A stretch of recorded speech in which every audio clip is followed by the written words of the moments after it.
Welcome, everybody. Welcome to the International Brotherhood of Magicians podcast. I'm Jason Michaels. I am joined by my co hosts, Ben Young, Scott Cantrell, and we have a special guest today. Shawn Farquhar is joining us. Very excited to have this conversation. Welcome, everybody. Thank you. Hey, Jason. Hey, Hello. good to see y'all. Y'all look good today. I mean, Shawn looks good every day, but the rest Oh, of you, bless you your never heart. know This about is Shawn special looks for me and awake. Ben. Shawn, we could take this conversation in so many different directions because you have just an incredible history in magic. But the reason we asked you to come on the call today is because there is a brand new book. Well, it's okay. I'll let you explain it. But the I.B.M. has reprinted the book Modern Magic, and Scott and you, I know that you worked hand in hand. We'll let you all kind of explain how the whole thing came about, but this is very exciting for the IBM because to the best of my knowledge, we haven't done anything quite like this in a really long time. So Scott, I'm going to let you kind of run lead on this a little bit because you've had more conversations with Shawn about the book and whatnot. But Shawn, we want to hear all about the whole process because I know you were Sure. pivotal in making it happen. Yeah, I'm happy to start, but I will keep my part very, very quick. And because Shawn is part of really one of the key masterminds behind this whole idea and project, and massive kudos to him and the E.D.F. For making this happen. So I'm just chairman of the publishing committee for the I.B.M. and pulled a fantastic group of folks together, of which Shawn is one of those members of the publishing committee. It seemed like people love books. I love books. I know Shawn is a I'm addicted to bibliophile as them. well. And so yeah, the pictures kind of speak for themselves. Jason and Ben obviously also love books. Um, so Just magic collection and all this stuff, and books sell really well in the magic world. So it seemed like why couldn't the IBM do something really worthwhile for the community, for the magic community, at the same time create a meaningful revenue center for the association so that we can share that back with our members in some way. And with all of that, we kind of had this discussion around what would that kind of project look like. And then the E.D.F. approached the I.B.M. with a really interesting idea on how we might be able to bring something worthwhile into the marketplace. So with that, I will turn it over to Shawn to kind of talk about how that all came together. I was really surprised when we released the book that a lot of people don't know what EDF is. That Oh gosh, I'm so Yeah, happy you said that. yes, it's a very good it's point to, amazing to how go ahead many and talk people. about it. It's been there forever, and it gives so much money to so many magic things, and nobody knows what it's the Endowment and Development Fund, and it's always a chair of three. Right now, Rolando Santos is amazing partner with us, and Bill Evans, and both former past presidents of the International Brotherhood of Magicians, and myself, the three of us. As you are as well, yes. Yeah, and they we're a philanthropic organization to help develop educational ways to help magicians. We fund podcasts, we fund films, we do lots of amazing things. We give money every year for the Lance Burton Teen Seminar. And nobody, why wouldn't they know this? I guess maybe it's because we kind of keep it quiet or we don't toot our own horn. But after years of being on the EDF, I was saying we should try something a little bit different. And when we formed the publishing committee, I was like, this is just a calling. Books are education, and we have funds to educate. Why don't we start with a book? And if we're going to start with any book, might as well start with probably the most fundamental book that basically was the very first book to ever be offered in the English language, comprehensive on magic. I mean, up to then there were little pamphlets and things going around, and but nothing that was of this, verbose volume, and it was controversial. It was exactly everything the IBM said. No, we don't tell our secrets, and we're like, yeah, but it was the exact opposite. We're like, yeah, but it introduced so many people to the world of magic that there were so many more magicians, and still used, read, the philosophies still pertain today. So it was like when we sat down as EDF and said, what book would we do? And it was like, yeah, well, there's 100 books we could do, but this is the one we should start with. And the great thing about it is that there's more books in the series. I mean, he put the first one out, and it would be like, I think maybe 14, 15 years. Yeah, 14 years later, when he put out More Magic, And then Yeah, do and like you're another talking about three.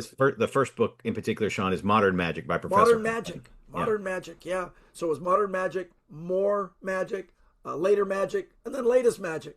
Like four massive volumes of books Wow. over a span of his lifetime. So when we started, it was like, well, how do we make a book? Well, it has to be copyright free. Duh. Well, that's easy because it's like the oldest book out there for magic for English. So that's that. We knew it was copyright free. And then it was like, who's going to sacrifice their copy to make a really good scan? It was like, no, no, no, no, no. That's where Sammy Smith came in. Samuel Patrick Smith is brilliant, and his Hmm. team from the Linking Ring meticulously took and scanned with one of those big scanners from above, industrial, every single page. And then after scanning them, I had to clean them up, Yeah. make them all white again, and check typeface and make sure the illustrate. There's 318 illustrations in the book. Did you know that? Amazing. 318 of them, No. Wow. and they're meticulous line drawings.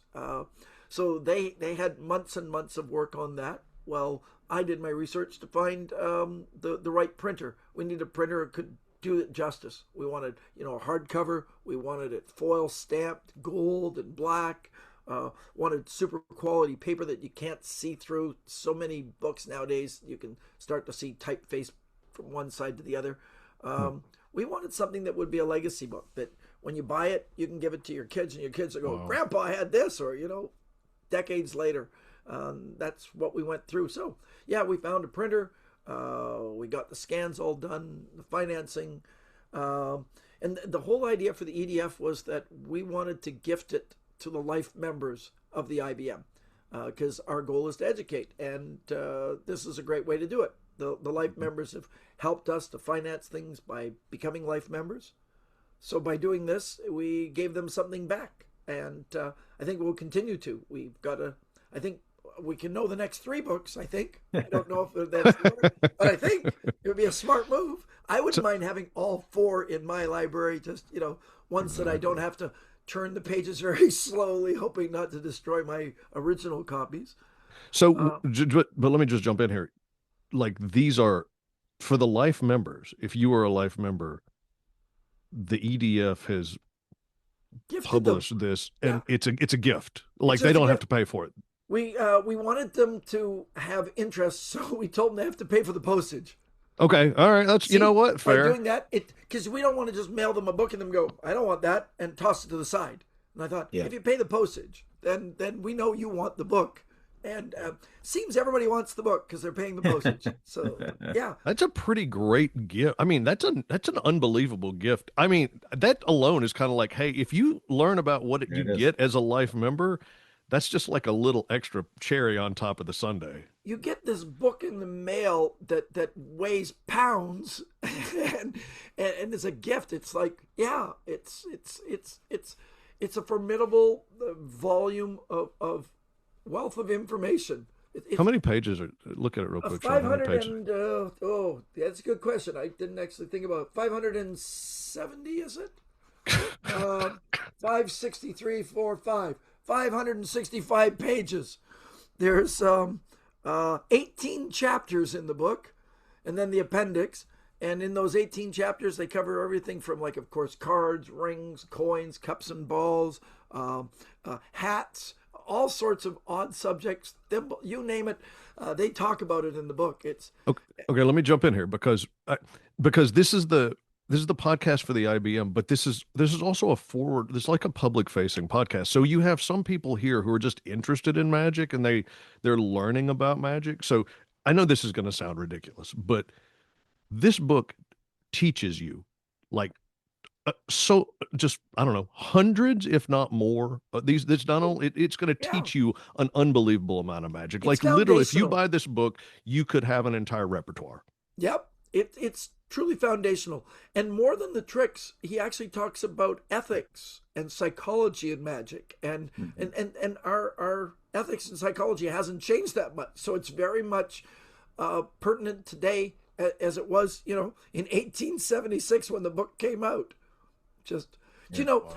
just here's an interesting fact. We're doing this podcast on December 23rd. I don't know when it'll go out, It's going but to come out January 1st, so happy New oh, Year. so this is December 23rd, and it's the anniversary of the death Professor Hoffman. Oh Wow. wow. It's Really? today. Yep. That's He died crazy. December 23rd, 1919. Oh Wow. wow. It's crazy, That's huh? crazy, crazy, yeah. That Wow. is crazy. So happy Death Day. 125 years ago.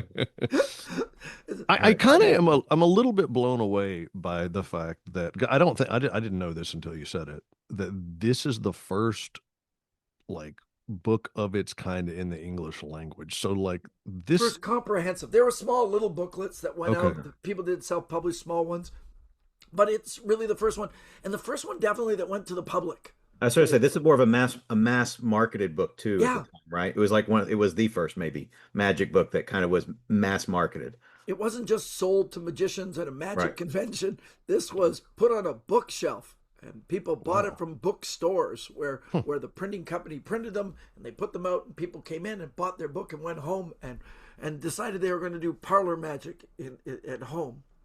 It's So does Wow. that mean that quite literally then you have I mean the next step is that this book influenced just a massive amount of people to become yeah, probably amateur and hobbyist Well, you think magicians. about when it was written and when it would have been released, and who the magicians who were coming of age over those few decades, right? From 1876 through 1920, right? yeah, That 40 to 50 year period of time, and we can name them. yeah. But Houdini, one of his prized books in his collection. Duh. exactly, It's yeah. like these are the people. Keller. They were Killer. all, oh my Yep. God, we want these books. It's like, Wow. Yep. and they're also angry that other people had the books. That sounds like a bunch of magicians. Yeah. It's like, I want that Some book, some but things never nobody else change. should touch it. Hey Ben, jump in here. What thoughts do you have? Well, a lot of the same things we've been talking about. I didn't realize that it was like the first like mass market magic book in English. I also honestly didn't realize it was as old as it was. Mhm. In my head, I always thought that it was like early 1900s, mid 1900s, old enough that someone would be called Professor Hoffman, Yeah. but and for it to be a classic. But 1800s, it's wild, and for so much of the magic to still be relevant today, or a lot of the lessons relevant today, I think that's awesome. And I have the website brought up, and if you are a member of the IBM, you get a disc. If you're not a lifetime member, you get a discount on the Yes. book too, Nice. Yeah. which is a pretty good steal. I think it's an amazing deal. I think they make a great Christmas gift.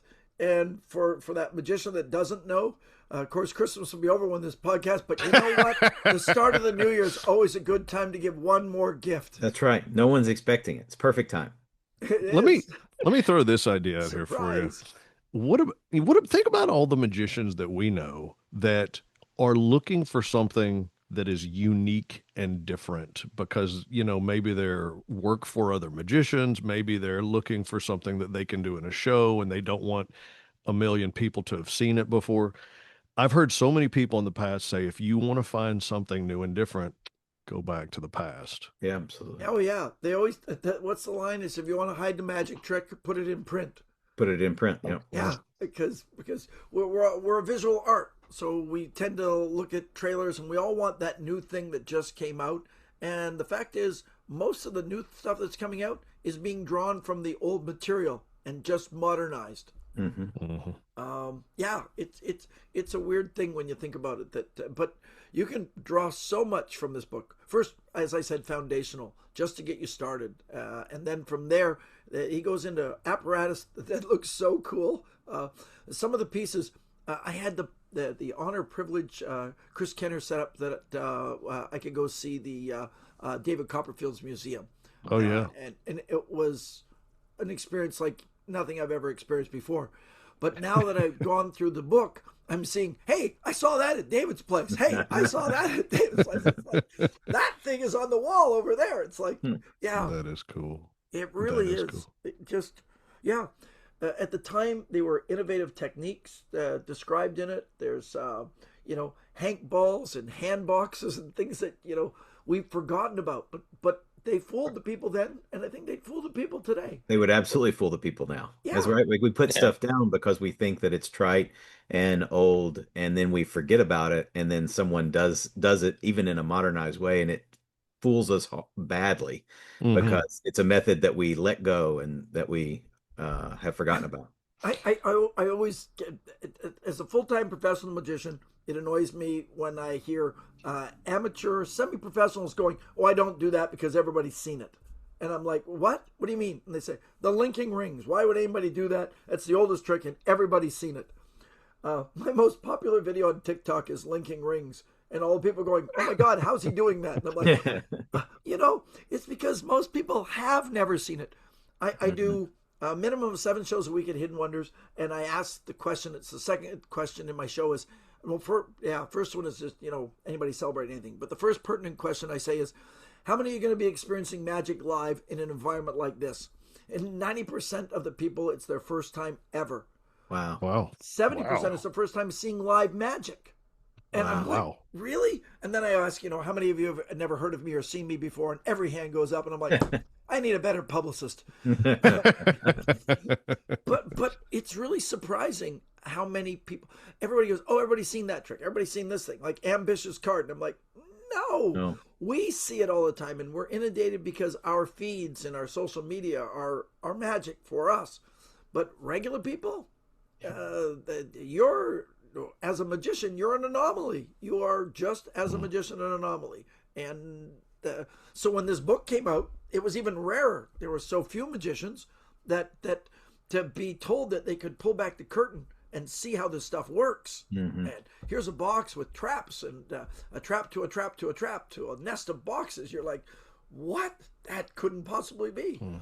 It Mm. opened the eyes to so many people.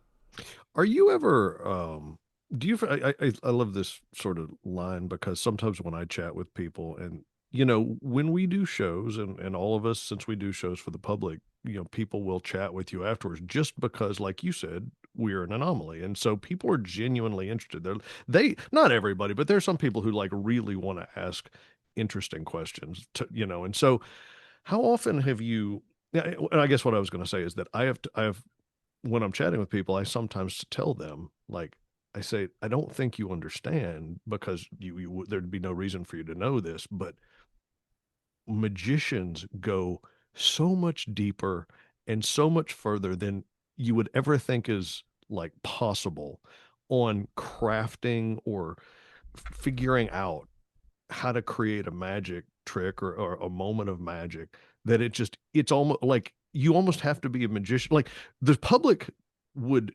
thoroughly be blown away by the level to which magicians are willing to go. Teller has a quote from Penn and Teller. I was just trying to. Uh, his quote on magic is probably my favorite.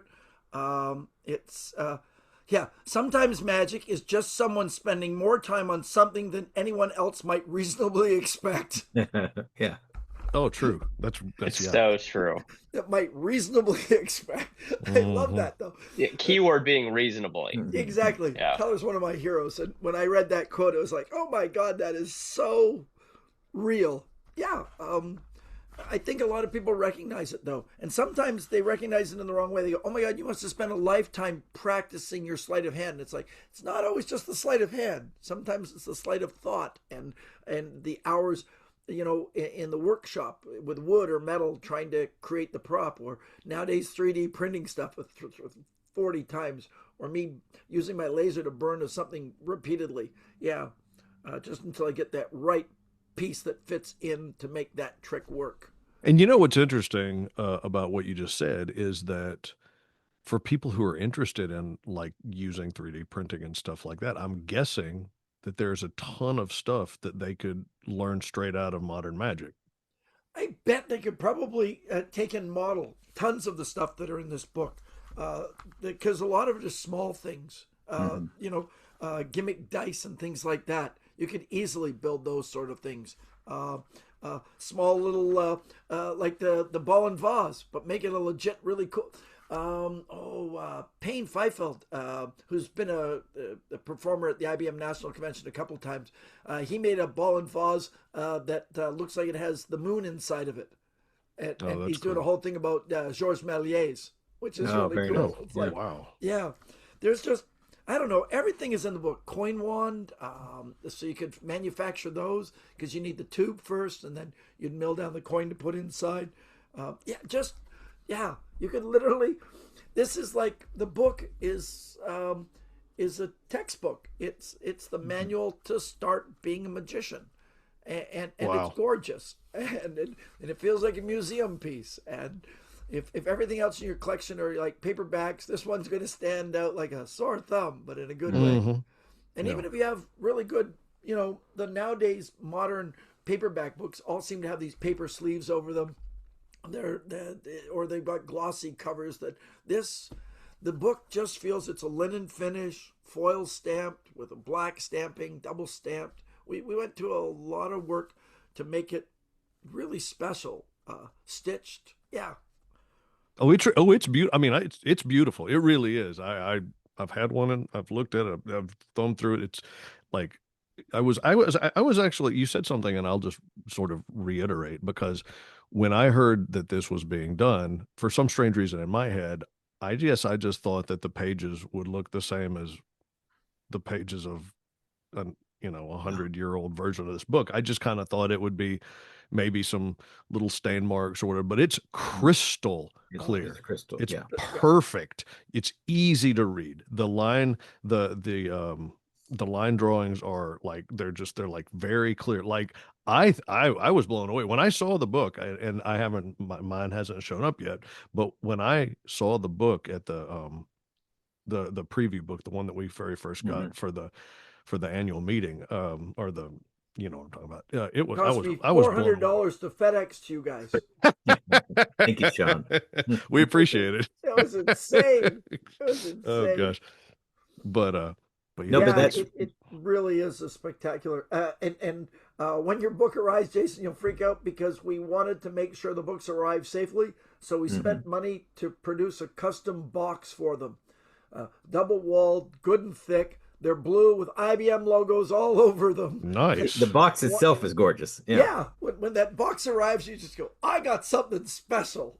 We Somebody put Shawn in charge of the marketing committee. Somebody's got to figure it out. I wanted this to be something that everybody, when it arrived on their doorstep, would be so proud to have, and Mhm. that they'd want to put it on their bookshelf over their shoulders, so when they talk to people, people would see the book. It's like, Nice. it's Hey, hey uh, Scott, looking at you. yeah. I it, you know, my role was identifying printers, going through the printing process, checking the PDFs and everything. Sammy and his team, they did the hard work of sitting down and cleaning each little line. When we were just doing the design of the cover, we had to take and scan multiple times and then try to separate the different levels of the Layers. illustration, Yeah. so that they could make stamps. And then when the stamps were made, we had to look at the stamps to make sure that they hadn't missed any detail and that everything was as clean and as accurate as possible. We really wanted it. And then the original version of this cover, the first one, it was in red. We thought blue might be a better choice for the I.B.M. So, Yeah. and it also makes it stand out so that if you do have an original copy, you can put it next to it and you'll know which one is which. And we did take a liberty of putting I.B.M. at the bottom and a little tiny, and we put the I.B.M. logo on the back of the book because Hmm. we really wanted it to be an heirloom.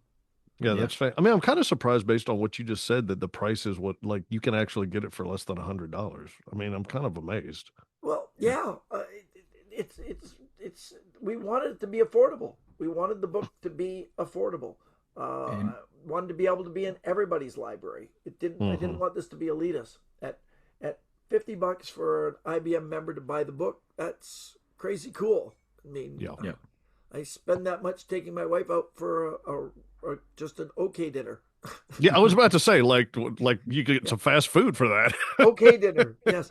Can't go to a movie for $50 in Canada. By the time you Oh put yeah, popcorn and for sure. the tickets, you're Yeah. at $70 and then pay for parking. It's Yeah, insane. yeah. Yeah, we wanted it to be affordable in everybody's hands. We wanted the members. We wanted membership to mean something in another way because you get so many benefits as an I.B.M. member. And the new Mhm. website, wow, it's so good. With they're offering all this new stuff in there. The whole ink and paper thing, having PDFs available for us to look at. being able to see all the original IBM Jam sessions through 2020, that's just unbelievable. But now that they've got the new website, we've got a way that we can actually market stuff. I don't know how many of the IBM decks of cards for the 100th anniversary we have, but boy, I think the quality of those cards was the best quality, as good as the quality of the cards that I use from Hidden Wonders. And I think my cards are the best cards I've ever held. And I think the quality of these are just as good. And I think that IBM should be supplying tools to Yeah. our members, like cards, Thank you. like Thank books, you. like that sort of Yes. stuff. I'd love to see us have a close-up mat, because Yeah, I'd be close-up nothing more mat's a great proud than to idea. throw down a nice royal blue close-up mat with an IBM logo in the corners. It was like, Yeah. people That's go, a "What's great that?" idea. Oh, it's the, you know, people don't know what the Magicians know what the International Brotherhood of Magicians. They don't know what the E.D.F is. Okay, so the world doesn't know what IBM is, so they definitely don't know what E.D.F is. It's Right. like, so far down the line. It's like, I remember when I was younger, I would send out like letters to get bookings at Christmas time. And I started sending them out with member of the International Brotherhood of Magicians. And I found that I got more bookings. And it took me almost a year to figure out why I was getting more bookings. The bookings were coming from the plumbing union, the electric unions. They all thought it was a union. Oh And they my had to buy gosh. from me, not from those other guys. It was like, well, That's he's a member of the fantastic. International Brotherhood of Magicians. And I was like, I'm not going to correct you. Wow. Yeah. Wow, that's amazing. That's incredible. And I did want to throw this out, and I want the other guys to jump in here as well. But I did something else struck me as we were talking about it, and I thought to myself, I mean, this is I don't know if you have a plan on like another print run on this, but like once these are sold, from what I understand, they're That's it. sold. Yeah. They're sold. We did 1,000 copies, and when they're done, they're done. We want these to be special, and Yeah. so when these are done, we're already moving on now, talking about the next project. Orlando, Bill, and I are going. So we got this one out. It looks really good. We should be patting ourselves on the back. Let's do the next one, because the E.D.F is not about making money. We're not there for money. We printed the 1,000. We gave them to our life members, and then we gifted the rest of them over to the I.B.M because we're an entity separate because of the way the 501(c)s are set up. But we just gifted them and said, here, send them to the world. Do Yep. what you can do with them. And so then the I.B.M went, well, we don't have to put them at a high price. So Right. we put them at a very reasonable price so that members can benefit. So yeah, when the 1,000 are gone, the 1,000 are gone, and then we'll be moving on to the next one. Is this And the and Go and ahead. as I was just going to say, and as of now, if you take into account life members, how many people would presumably be getting a book gifted to them effectively, and then how many have already been sold, we're getting close to 50% are Yeah, already gone. The book just came out. I think So they if say you are thinking about 48%. getting a copy, shameless plug, but if you are Yeah. thinking about getting a copy, pick one up because they will be. I think there's a very good chance they'll be sold out by the convention in St. Louis. So Yeah. I tend to agree with you. I think that people are going to not get it at Christmas time, and then they're going to go, "Why didn't I get one?" And then they're going to buy it themselves. It's the yeah, best gift yeah, after Christmas. yeah. Absolutely. Absolutely. So is this the first book that the EDF has? First book, definitely. That I can't think of anything we've done in publishing for book before. We've contributed money to have books published, lots of them, but we haven't published our own. This is a whole new venture for us. Very Okay. cool. Yeah. Okay. It's so monumental. Like that the book itself is wonderful and fantastic, but as a milestone, like that's such a cool thing that the EDF is doing that and that the IBM is doing that. Because now we can go forward and do it Oh Yeah. more yeah. books. Yeah, And the great thing so is, any cool. funds that come in from this book can be used to publish more books within the IBM's own publishing committee that Scott heads. So the funding that's coming from this will then be put into more books that the IBM will publish. I know that the IBM publishing committee has other ideas, not historical books, but new books, Yeah, and new Hmm. stuff, books. not reprints, but new books that have never existed. And And and so I won't talk about it too publicly, but we already have a project well on its way it's in the awesome. works, which is Sean, about, and it's going to be fantastic. Well Uh, deserving too. It's really yes, great. And I like that the That's it. funds. That's all we get. That's all you're Yes, gonna say. We just have a absolutely. project. Yeah. Oh, Sorry. oh, come Plant the on. seed. There's a payoff later. Yeah. Okay. All right. It's going But to be a so fantastic piece, though, when it comes out. every book that sells from this is going to the publishing of the next book. So That's then right. that one will go towards the next book. And so we can actually start putting out probably a historical book each year and maybe a brand new book each year or That every would be second great. year. So It'll, actually, that does make me wonder how often are we talking about? I mean, in a perfect and I know conversations have to be had, and I get it. Like, but if it's a perfect world, Shawn, how frequently? I'll ask this to both of you, both you and Scott. How frequently is a book being published by the E.D.F. Or the publishing committee? What does that look like? So, speaking from the E.D.F side, I know that all three of us think that what we've done is an amazing accomplishment and that the book is, historically significant and meets exactly our mandate. So, it's our plan to do one each year. Financially, we can do that. We're not about making money. We have funds we can spend, and it's supporting artists because we support the publishers, the people who are printing it. We're supporting people like Sammy Smith's team who have to get paid to do their work. We love that. I think that's all good. So, in a perfect world, we'll have another one out.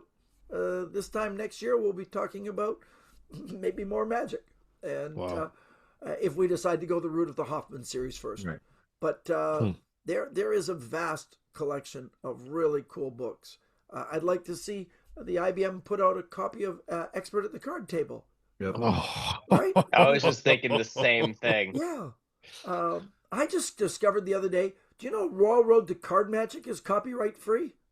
I think I had heard that, but it's unbelievable. It's fantastic. Yeah. It's Man. because he failed to renew it before the 26-year period, Yeah. and so that's why you can look at anything from Dover, those cheap, paperback Right. publication things. They produce anything that's no longer copyright, and so Hmm. we can look at the Dover catalog and go, let's make these real, though, really crisp and beautiful and hardbound and blues and golds, and you can. I have this dream that I can look over at my shelf and see one entire shelf of just blue and gold books going across with little I.B.Ms on them, and say this is a collection of the most historical magic books in history. I mean, just the Very most cool. significant That is historical cool. books ever. Wouldn't Love that it. be great? Oh, yeah, Yeah, that'd be fantastic. Oh, everybody would go. I I'm got just that I'm series. super excited. Like, I will tell you, like, because, I'm the international president elect of the IBM. And so Yeah, for the last couple of years, I've just been looking at the IBM and thinking to myself, there has to be other ways that we can serve the magic community that we're not. And so, like, and being somebody who loves books, and most of the stuff that I enjoy working on myself comes out of books. Like, this is such an exciting, like, I'm a little jealous that I'm not part of the like decision making team, but I'm so excited that you all are doing it is super freaking cool, man. Well, you will be yeah. next year at the very least. So You you don't have a you're in the choice. decision process as president next year. So Okay, Yeah. okay. it's All very right. good. Well, I love it. I You love get it. to sit on every committee as president. It's very Uh, special. And I'm not sure that's Remember how what you regret it at the end of the yeah, year. exactly. Yeah. Be careful what you wish for, Jason. Careful what you wish for. From the So, IBM side of things, I would say the same as Sean. Again, like you said, Jason, conversations have to be had. These are real people doing real work. Some, in the early stages, some of that work is speculative and voluntary, um, and um, and then putting together, even just reprinting a previous book. You heard Sean talk about the process and how much time it takes and how much work goes into it and how much expertise is required to actually publish something as what the EDF did so beautifully. Um, all of that to say, even still, I'd love to see the IBM put out some kind of new publication um, on an annual basis. And it may turn out to be every 18 months or every 24 months, and that would still not be that bad.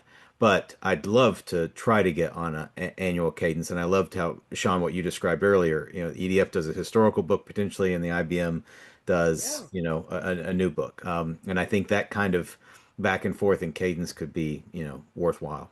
Yeah, it'll just benefit the members even. There seems to be Exactly. a popularity now in revisiting the past things. Uh, Paul Gertner's book Silver and Steel was just released with Yep. new essays in it.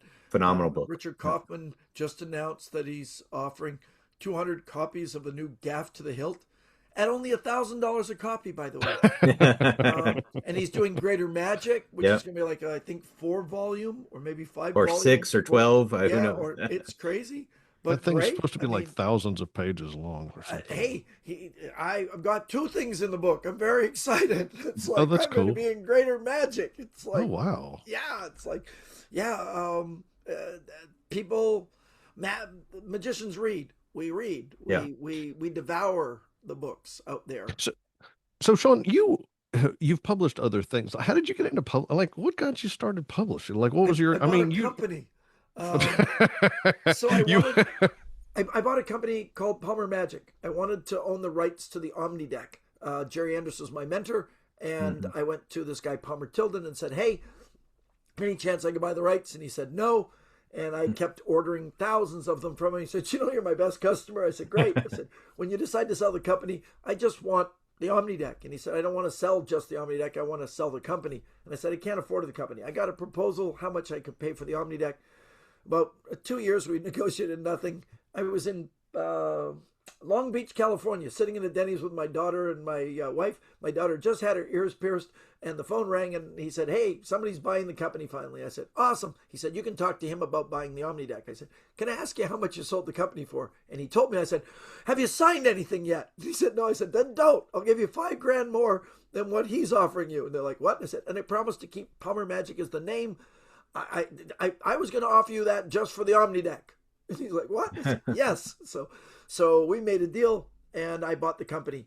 And I didn't know what came in the company. I just wanted the Omni deck, and it had Michael Lamar's card on sealing wax, Wow. Bob Koch's telekinetic timber, Michael Lamar's coin clip, Paul Harris's screwed deck, and a book known as the Unsinkable Titanic Thompson.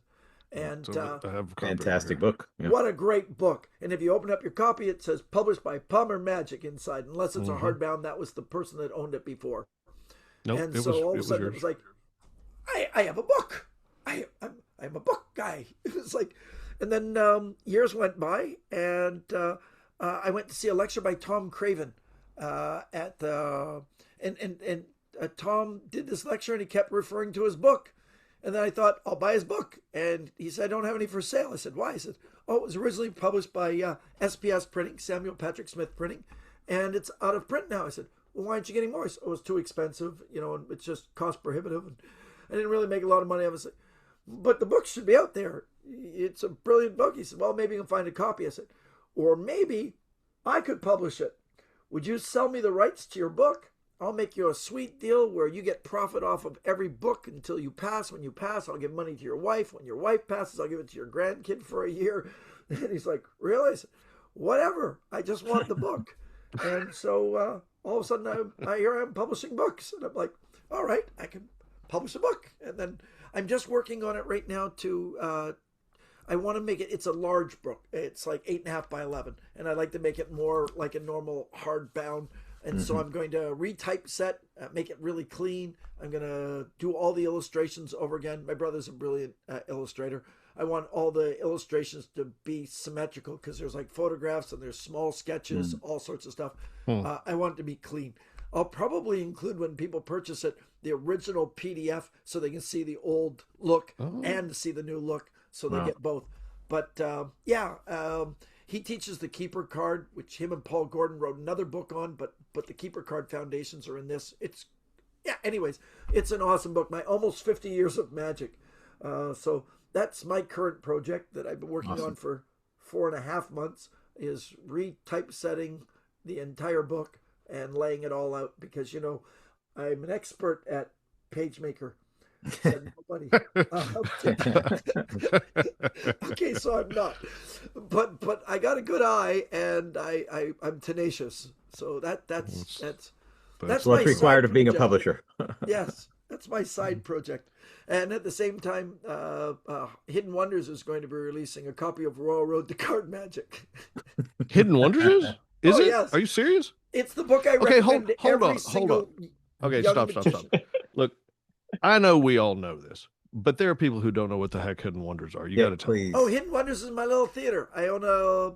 So 2019, I decided one day I was on a cruise. I was working for Disney Cruise Lines, Disney Wonder. We sailed into Vancouver, and I was tired of being on the road, living in hotels and airports. I love the magic part. I love performing. I just didn't like getting to the performance, and it was a weird time. I was cruising Alaska, so I live in Vancouver. So they would fly me from Vancouver to Juneau, and I'd get on the ship in Juneau and sail to Vancouver and then sail back up to Juneau and get off, and they fly me back to Vancouver every week, a week on, a week off. Explain that one to me. Oh, and to get to Yeah. Juneau, you have to go through Seattle. So they'd fly me a day before. So I flew a day before to Seattle to Juneau and sit in a motel in Oh, Juneau, you gotta then be get on kidding the ship, me. do the cruise, and come out. So there I was in a bad place going, I don't want to travel. And I was in Vancouver and I saw a storefront that had for rent. And I phoned them and said, how much is the rent? And it was cheap. And I went, I'm going to build my own theater. So I built Hmm. a little speakeasy. It moved from its first location during the pandemic to its current location. I've been there for 5 years. It's a 30-seat theater. I do 7 shows a week. We're in December and it's sold out until April. It's fantastic. Yeah. Unbelievable. And Yeah, you I know sell out what? Wow. months A, and si- months in advance. a space that size is so cool for an audience to Mhm. experience. I tell I people mean, it's a cross between the close-up room and the parlor at the Magic Castle. Yep. It's got the parlor feel, but the close-up intimacy. I can do anything in that room. Any wow. magic I've ever dreamed of doing, and no 2 shows are the same. I do about 368 shows a year, and no shows are the same because the audience picks what they're going to see. It's a choose-your-own adventure, and That's I change the amazing. stuff in the Yeah, cabinet. They can pick pretty much on a weekly basis, so that's that there's cool. new stuff. That's cool. That's That very makes it cool. Wow. really cool. That's very cool. That's so Yeah, fun. I mean, and you know what? How much fun for an audience member, especially for somebody who has so much fun and says, I want to bring my such and such back. I want to bring my company back. And then they're seeing a different show. I've seen That's, people coming for their eighth and ninth time now. And Yeah. this year was really fun to read. I have a guest book where people going, this is our family Christmas tradition, our 3rd year in a row. And I'm That's like, great. I'm part of somebody's family tradition. It's like, that's cool. and so many people come up and go, oh, I did magic when I was a kid. How can I get started again? Or there are kids going, I want to be a magician. And I have a stack of rack cards of the International Brotherhood of Magicians. Yep. You should start there. And if you already do some magic, the next card over, I published my own card for the local ring, ring number 92. And it says, want to join the magic club. So Mhm. I've got my own one for that. And then they always ask, where do I start? I said, Yep. well, book, get the book, Royal Road to Card Magic. My very first book was called The Amateur Magician's Handbook by Henry Hayes. Yeah. Yeah. But it's not available. The second book I got was Royal Road to Card Magic, and I love it because it's another fundamental book that you learn one sleight and a trick, then you learn another sleight and a trick, and then a trick with those 2 sleights, and it progressively builds your repertoire until you have a show. And I think it's a book that I would love to just have. Right now, I'm selling a box with 2 decks of cards, a regular deck of cards and a Svengali deck of cards. And I have a QR code that goes to a website where people watch videos of me. And there are YouTube videos that I've just unlisted, and I add stuff all the time, and so people can make comments. I wish I could learn a bar trick. So then the next video is a bar trick, and it's just a living page with more and more videos going down on the website, so I can build it at any time. And it's fun to watch because it's young kids and full-grown adults going, I want to be special too. I want to be the anomaly. I want people to ask me questions about, wow, you practice so often. I have a couple more questions, but I also want to and I'll hold them because I think these are probably good. Just as we get towards the end of the interview, this might be good questions. So, what other questions do you cats have for Shawn? Oh, I don't know if I have a question. I thoroughly enjoyed hearing about Hidden Wonders just now. That is like so cool. Um, and then I mean back to the Modern Magic book. I just think it's a lovely like celebration of the IBM and of magic. And I know that a lot of people getting into magic are either getting in like through YouTube or TikTok or something like that these days. And so for people that want to sort of take a proper step in learning magic, it can be really overwhelming with all the stuff that's out there, especially with all the new releases and everything like that. So I think it's so cool that we have this book now that is so comprehensive that people can dive into, and it's going to actually give them a good start. Yeah, So I you want to agree. answer that question, Shawn? No, I agree with your question. It's so good. Yeah, in my mind, when we're going, you have to have something in your mind's eye when you're working on a project, that goal, what it's going to be.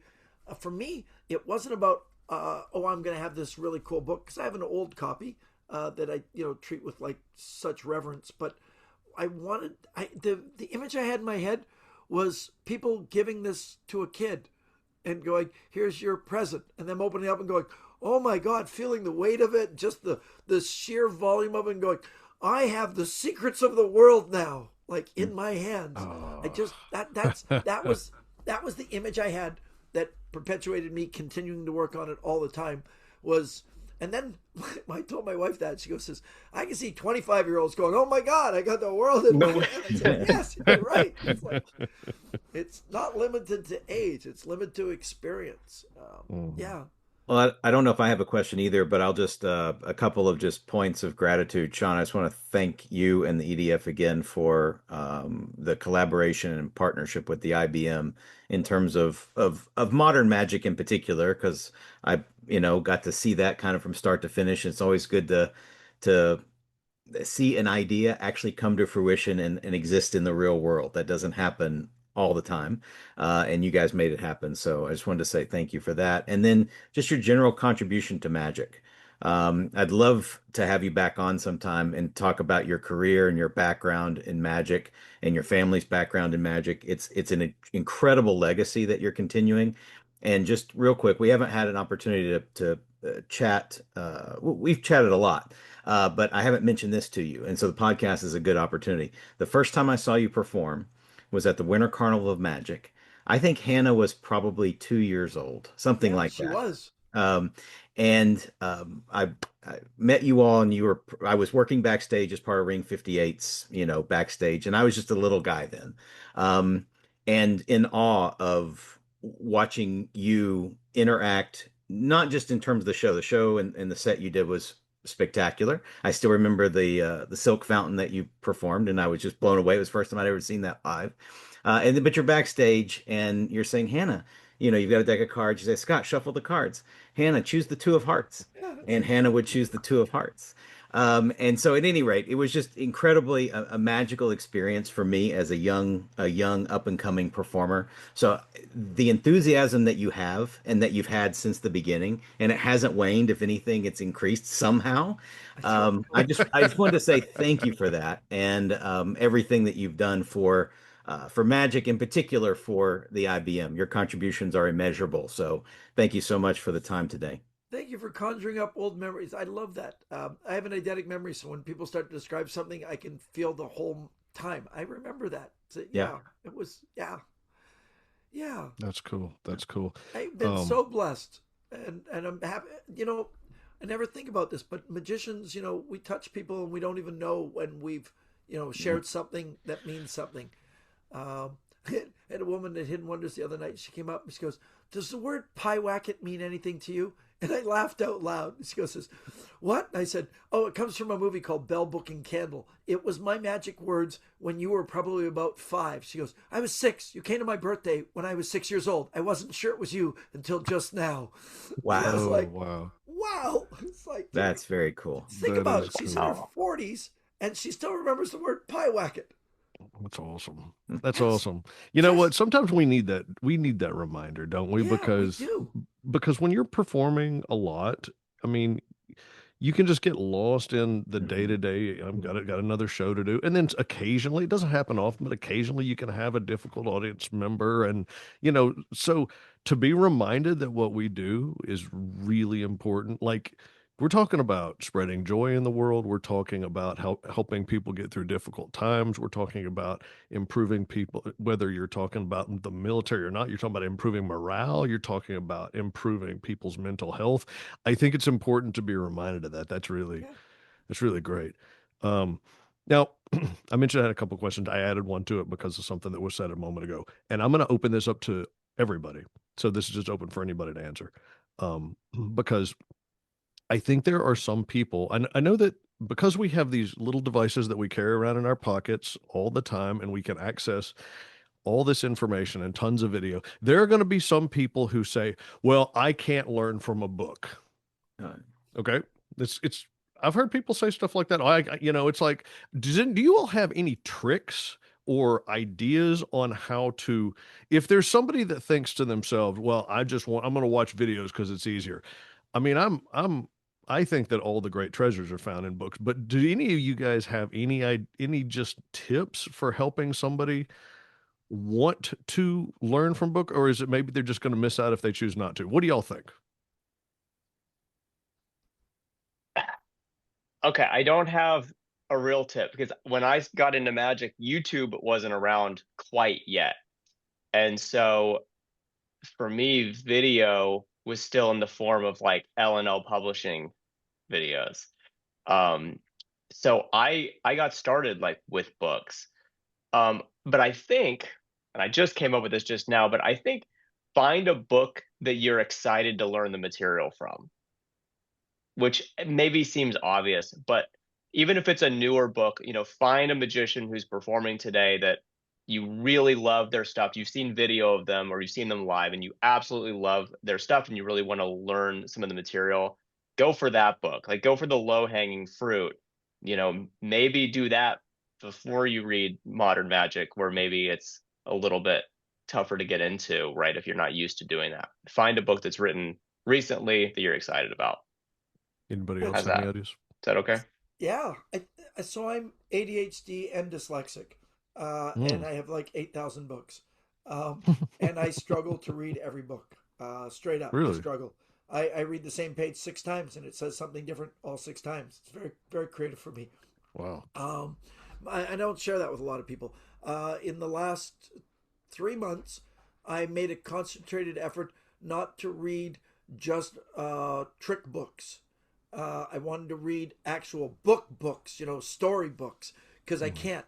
I raised my daughter to read, and she is a voracious reader. She devours books in days because her father told her it was a good thing to do, while her father Hmm. couldn't do that. And I was living vicariously through her because I would say, "What was the book about?" And then she'd tell me, and then I knew the book because she's very verbose in describing it. So Your people own go, "Oh, cliff Sean's read notes. that book." I never read the book. In the last few months, I just read. What did I read? Here's Real Magic, Presto by Penn Jillette, Notes from a Fellow Traveler. Uh, See, I'm struggling. Magic is Dead, and Immoral Man. They're all all great. magic books, but there's Those no are some good tricks in them. books. See, Yeah. I Yeah. found books that I could read because they were interesting to me and I started with Penn Jillette's, which was a weight loss book, just because it was Penn telling stories about his life, and then it actually started me to want to lose weight. In August, I started, and I've lost 19 pounds, and my goal Oh, is 20 by Christmas Day, so I'm almost there because of his book. And very I'm not nice. doing any of the stuff he suggested because he's a juggler. And that's what he says in the book. Don't do what he says because he's a juggler. But find something that's of interest to you to start with, start to read it. And if it's a book about tricks, it's somebody you're interested in, start with them. There are so many. Mike Close's entire series, Workers, is so brilliant, and it's just been re-released. Paul Gertner's is great. There's so many. Yeah, that it's still a struggle for me. I've got the next is Carter Beats the Devil. See, Oh, it's a magic, great but book. real stories. Yeah, and then Yeah. after that, I'm doing this one called Stumbling Towards Applause. This Huh. guy, he was my agent. He's Nice. talking about all the things he screwed up when he was an agent. And I'm thinking, I'm going to be in this book. All right. So Two. so you're not going to read that book as much as you are just going to scan for your name. Yeah, exactly. There's a whole chapter on Sean in there, There- probably. he probably That's doesn't even mention me at all because he never screwed up for me. He was a very clever man. Doug was brilliant. Yeah, and kept me alive for a long time. Got his boss Ben Coppola got me on my very first cruise ship. oh Cool. wow. Yeah, That's so cool. we're That's talking the awesome. '80s. Yeah, You that's know, awesome. So, two questions. We've been talking about the EDF, and that's been part of the conversation. And you mentioned a moment ago that you're talking about how you fund things because you had funding. How's that happen? Like how does some EDF get any money? the E.D.F gets their money from investments. People that join the International Brotherhood of Magicians as a lifetime member, they pay a single fee. That fee goes into a bank account from the International Brotherhood, not from the International Brotherhood of Magicians, but to the Endowment and Development Fund. And the Endowment and Development Fund pays the I.B.M. every year to keep their membership alive. And we take all that money as a pool and invest it. And we make money off investments because uh, Nice. Bill is way smarter than me. And the people who were on the E.D.F before were really smart people, and they've spent their time looking at good investments and putting things together and keeping the money going. And Is that something that people can contribute to though? oh People yes, can. oh yeah, definitely. People make contributions every year to the E.D.F. And people want to find out more. They can look on the magician.org site for E.D.F stuff and see. People donate for the Lance Burton Teen Seminar to give scholarships to young kids. We have we have if you have a project and it's like a really historically important thing to the world of magic. You're writing a book, you're making a film, you have this idea to, we get people who write and say, I'm going to teach some magic courses at a rec center. That's not the sort of thing that we're doing. There are other avenues for you to do that. We're looking for the, something, and it can't be commercially.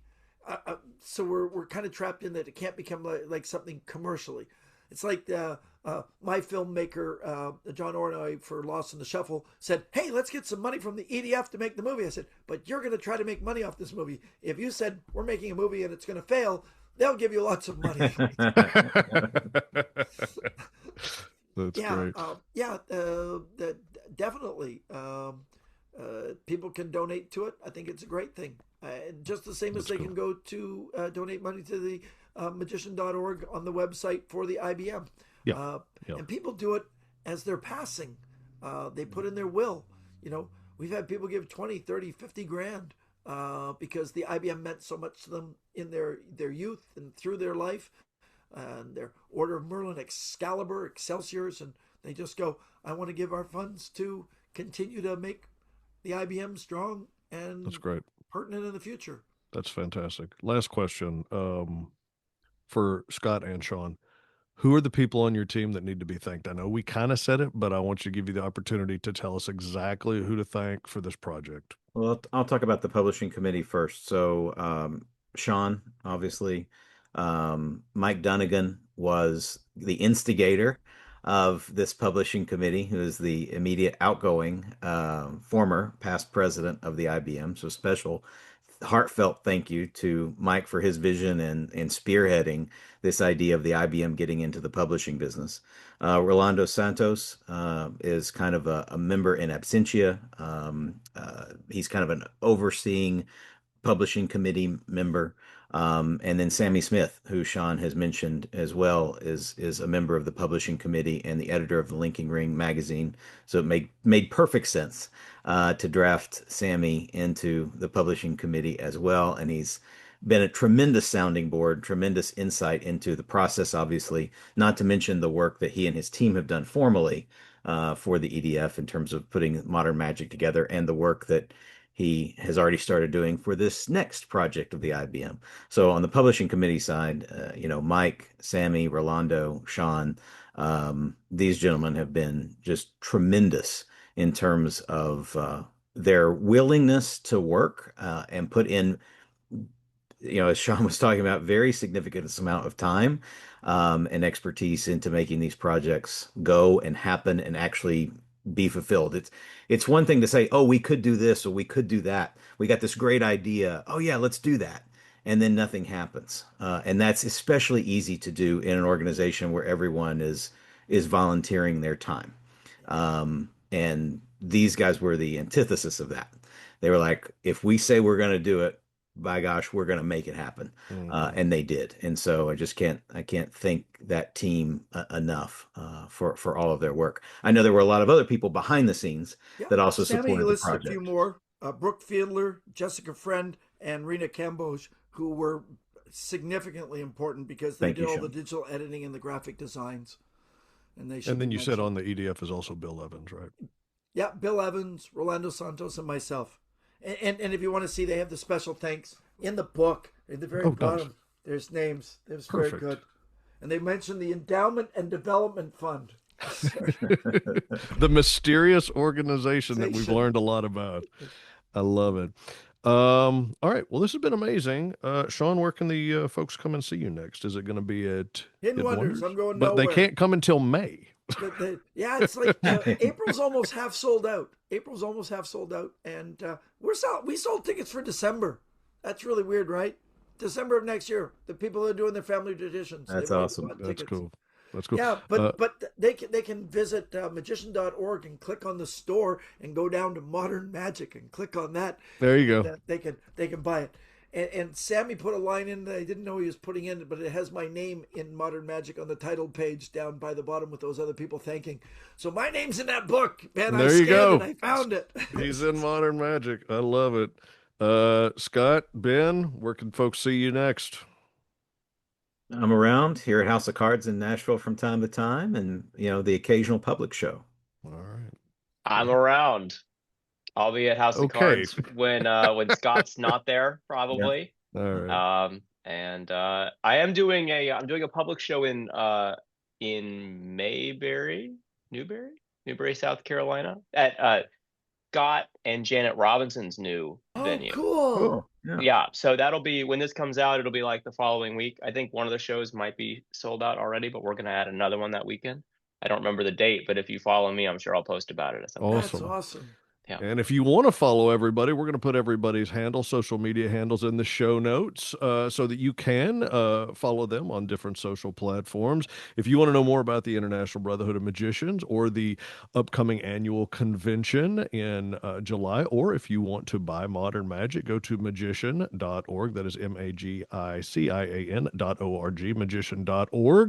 This has been a whole lot of fun. Thank you, Sean. You've been amazing. We really appreciate you being on the podcast.